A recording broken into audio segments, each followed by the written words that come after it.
Hello everyone! Planning a trip to the beautiful Netherlands? The visa process can seem tricky, but I'm here to guide you.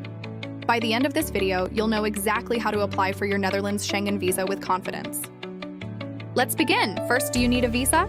If you're from a non-EU or non-visa exempt country, you'll need one. Always check the official Netherlands government website for the most current requirements based on your nationality. Next, gather your documents. You'll need a valid passport, the completed application form, recent photos, proof of travel insurance, flight and hotel reservations, and proof of sufficient funds for your stay. Fill out the application form online carefully. Then book an appointment at the designated visa application center in your country. Book this well in advance, as slots can fill up quickly. On your appointment day, arrive on time with all your documents. You'll submit your application, pay the fee, and provide your biometrics, which includes fingerprints and a photo. You may be asked a few questions about your trip. After your appointment, you can track your application status online. Once it's processed, you can collect your passport. Congratulations, you're ready to explore the Netherlands. Applying as a family?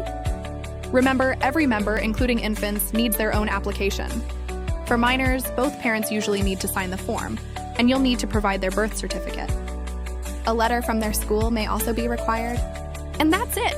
I hope this guide helps you. If you found it useful, please like and subscribe for more travel tips. Enjoy your trip to the Netherlands!